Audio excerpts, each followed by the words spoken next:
2025년 4월 23일 수요일 새벽 기도입니다. 오늘 말씀은 잠언 26장 1절에서 10절입니다. 잠언 26장 1절에서 10절. 오늘 말씀의 제목은 미련한 자의 잠언입니다. 미련한 자의 잠언. 여러분, 잠언 말씀은 악인 혹은 미련한 자의 이야기와 또 의인과 지혜로운 자의 이야기를 비교하고 대조해서 말씀을 이어나가고 있습니다. 이걸 가지고 자신을 돌아볼 때, 나는 참 미련한 자였구나 라고 느낄 때가 있을 겁니다. 근데 오해하시면 안 되는 것이 모든 사람의 시작은 미련한 자에서 시작한다는 것입니다.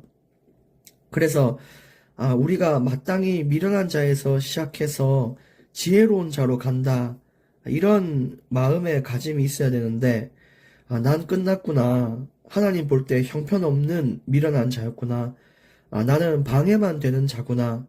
이렇게 생각해서도 안 되고, 또 자꾸 마음의 찔림을 받다 보면, 너무 기분이 나쁘다.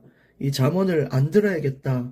이런 생각이 들 수도 있는데, 잠언의 말씀은 네가 미련한 자다, 네가 지혜로운 자다를 말하는 것이 아니라, 미련한 자로 머물러 있는가, 아니면 지혜로운 자로 변화되는가, 여기에 관점이 더 중요하다는 겁니다. 그래서 너 미련한 자니까 넌 앞으로 계속 어려움을 겪을 거야. 넌 이제 끝났어. 이게 아니라 넌 미련한 자인데 이 말씀을 가슴에 새기면 그 삶에서 벗어날 수가 있어. 너는 지혜로운 자로 다시 살아날 거야. 이렇게 이야기한다는 입장에서 우리가 말씀을 들어야 됩니다.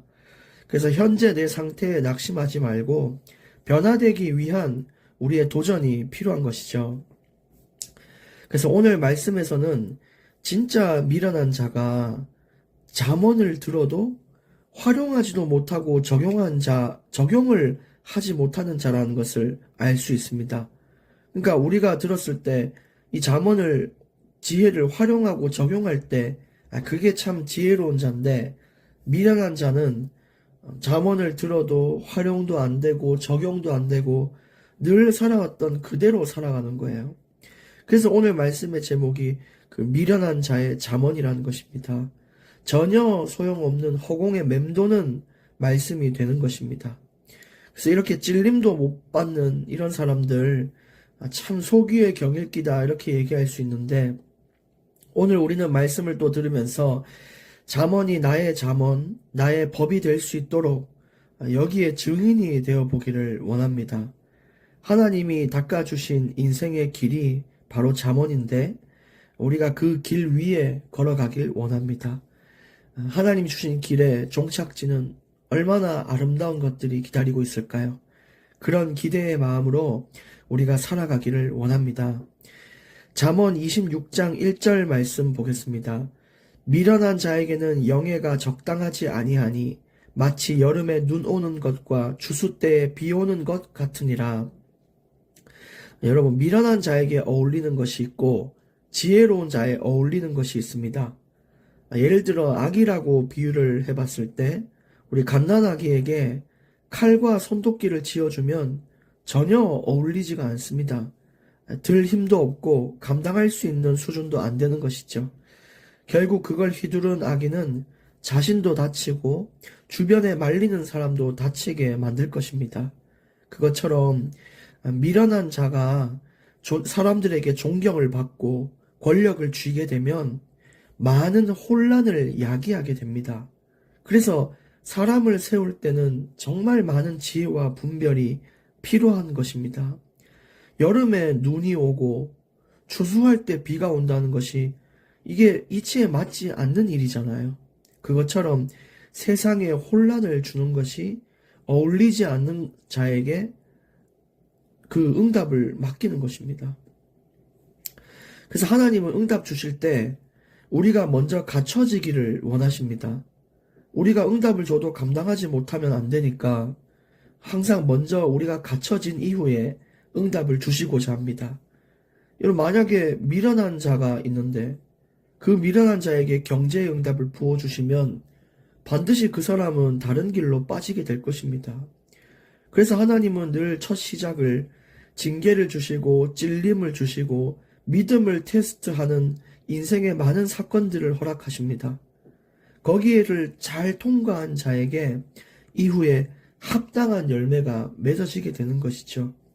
그래서 여러분, 저와 여러분이 하나님이 주시는 인생의 테스트를 잘 통과하여 주님 앞에 합당한 믿음을 드리고 그렇게 살기를 애쓰기를 원합니다. 근데 미련한 자는 그 테스트를 중도에 포기를 해서 난 아픈 게 싫어 라고 단호하게 나간다는 것이죠.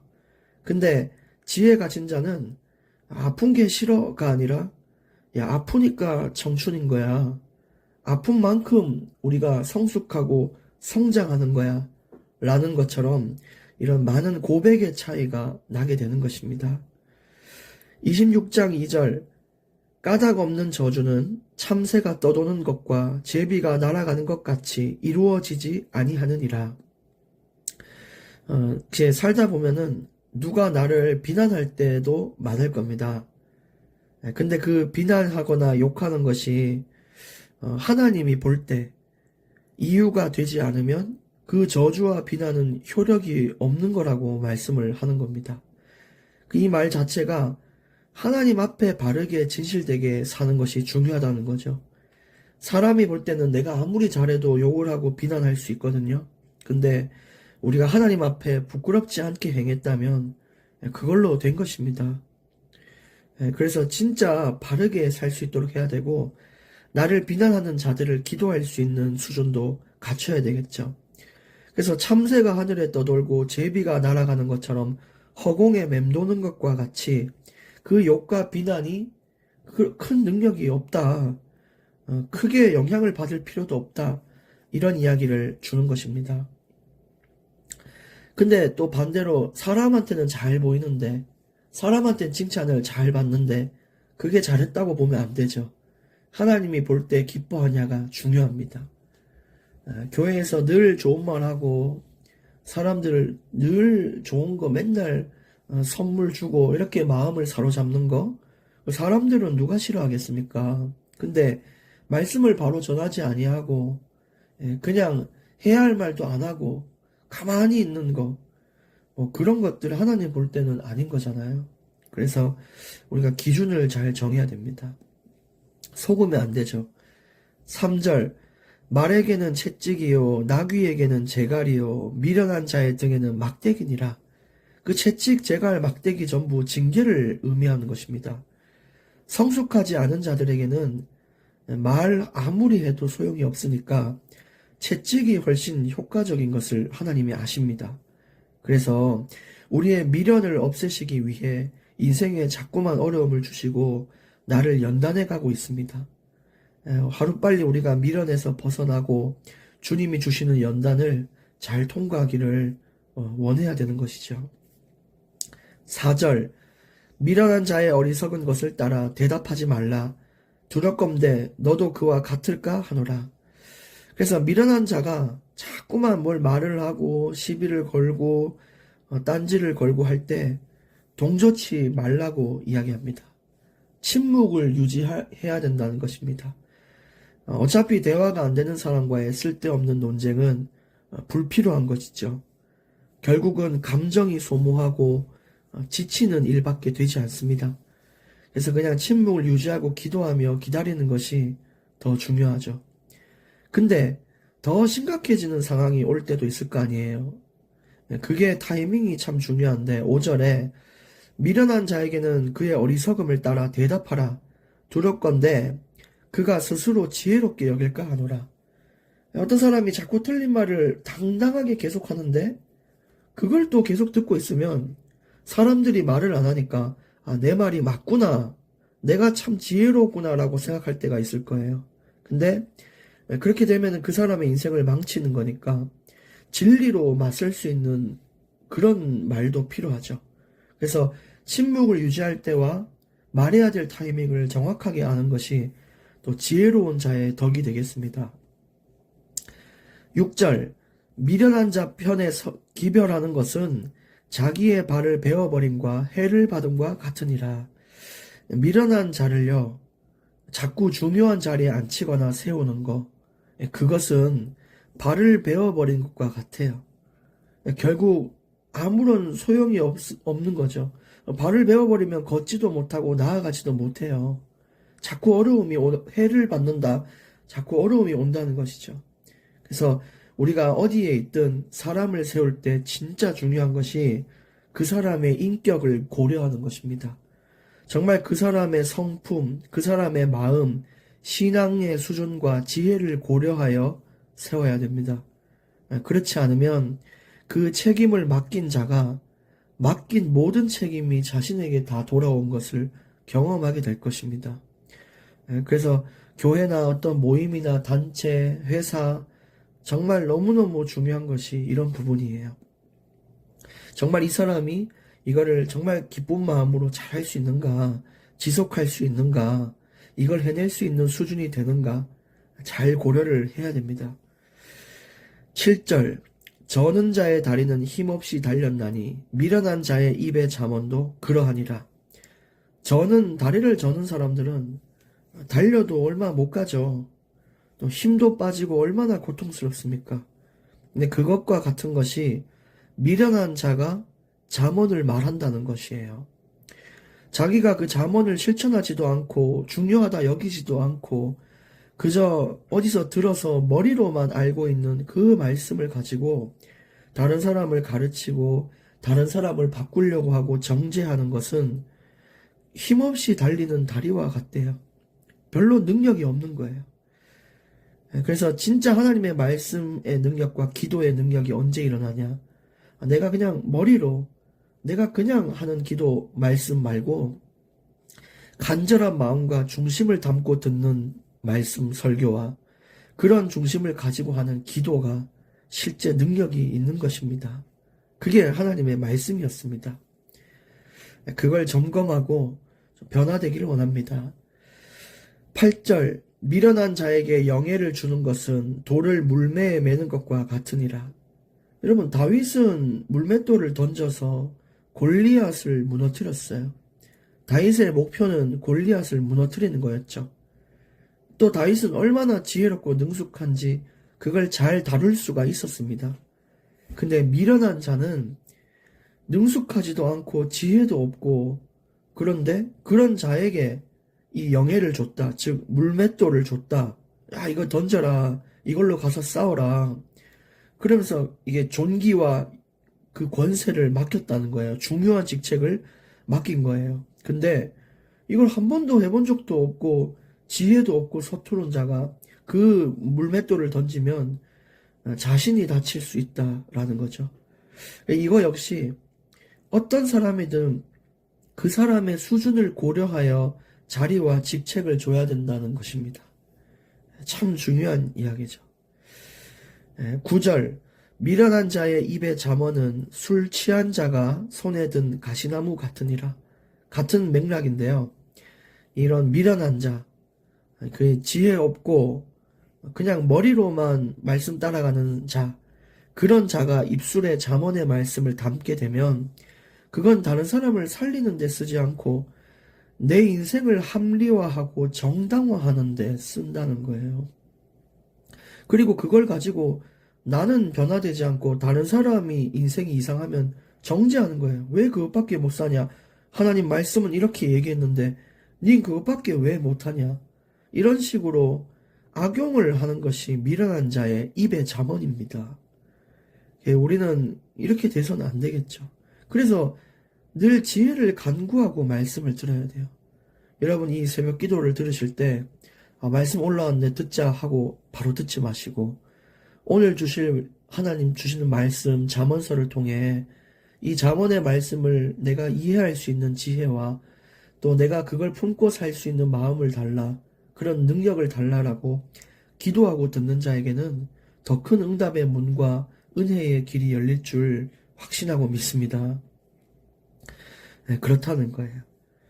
그래서 다 이렇게 악용하고 합리화하는 것이죠. 예를 들어 오직 의인은 믿음으로 산다 그래 놓고 믿음만 가지고 사는 거예요. 내가 밖에선 이상한 짓 하고 막 막 사람들과 싸우고 시비 걸고 그렇게 해도 괜찮대. 왜? 의인은 믿음만 있으면 된대. 나 하나님 사랑하니까 된대. 이게 여러분 미련한 자의 잠언인 것입니다. 그래서 내가 원하는 기준으로 말씀을 받지 말고 기분 나빠하지 말고 진짜 하나님 앞에 서야 되지 않겠습니까? 10절입니다. 장인이 온갖 것을 만들지라도 미련한 자를 고용하는 것은 지나가는 행인을 고용한과 같으니라. 장인이 얼마나 한 땀 한 땀 손수 이제 물건을 만듭니까?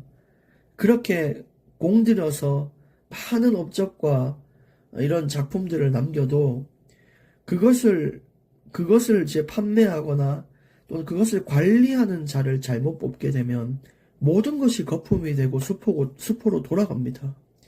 일의 진행이 전혀 안 되는 거예요. 그래서 진짜 중요한 게 어떤 걸 세우는 거, 어떤 거를 잘 갖춰 놓는 거, 형식과 틀을 갖추는 거, 그거보다 더 중요한 게 그 형식과 틀을 누가 끌고 가냐 이거예요. 누가 그것을 맡아서 인도하냐라는 것입니다. 그래서 오늘은 계속해서 사람을 세우는 일에 대한 말씀이 나오고 있는데 여러분 한번 고민해 보기를 원합니다. 그래서 결론 말씀을 드리겠습니다. 미련한 자를 대할 때 우리 앞으로 어떻게 해야 될 것이냐, 여기에 대한 부분인데요. 첫 번째는 침묵을 유지하고 진리로 맞선다. 두 가지의 경우예요. 침묵을 유지할 때는 불필요한 논쟁을 피하셔서 감정 소모를 가지지 마시길 바랍니다. 그리고는 너무 얼토당토 않은 말로 이제 뭔가를 내세울 때는 그렇게 되면 위험하다는 것을 알려줘야 됩니다. 그게 진리로 맞서는 거예요. 타이밍을 잘 보길 원합니다. 두 번째, 일을 맡기지 않는다입니다. 미련한 자, 수준이 안 되는 자, 성품과 인성을 고려하여 일을 맡기지 않아야 모든 것이 원활하고 모든 단체와 조직이 기쁠 수 있습니다. 그렇게 돼야 돼요. 세 번째, 오늘 마지막 결론인데, 그럼 그 미련한 자가 나일 경우에는 어떻게 하냐 이거예요. 내가 만약에 거기에 포함되는 자다. 그러면 모두가 행복할 수 있는 삶을 구하셔야 됩니다. 내 고집 때문에, 내 성격 때문에 주변의 모든 사람이 힘들면 그 성격이 나오지 않도록 내가 해야 돼요. 예를 들어 일 때문에 자꾸 그런 성격이 나온다 그럼 일을 안 해야 됩니다. 그걸 해야 된다는 고집을 버려야 돼요. 쉽지가 않죠. 그러나 그렇게 해야 됩니다. 내가 자꾸 어떤 중요한 직책을 맡아서 사람들이 힘들다. 내려놔야 됩니다. 하나님 앞에 기쁨으로 내려놔야 돼요. 그리고 항상 평화의 말을 할 수 있는 자, 항상 분위기를 좋게 만들 수 있는 자, 이게 돼야 되지. 어딜 가든 분위기를 흐리고 막 사람들 힘들게 만들고 그거 안 좋은 겁니다. 그리고 책임감 있게 행동하는 것이 중요하죠. 맡은 것을 성실하게 다할 수 있는 것, 그게 중요하고요. 그리고 제일 중요한 것은 기도인 것입니다. 내가 미련한 자일 경우 남들보다 2배, 3배는 기도해야 되는데 그렇지 못할 때가 많아요. 그래서 오늘 말씀을 가지고 내가 어떤 자인가, 또 나는 미련한 자가 내 주변에 있는가, 혹은 그게 나인가 한번 점검해 보시고요. 또 머리로 아는 잠언을 가지고 내가 살고 있지 않은가 점검해 보길 원합니다. 기도하겠습니다. 하나님 감사합니다. 이제 머리로만 아는 잠언이 아니라 잠언의 말씀이 나의 지혜, 나의 방법이 되게 하여 주옵소서. 미련한 자 때문에 삶이 흔들리지 않도록 지켜 주시옵소서. 예수님의 이름으로 기도합니다. 아멘.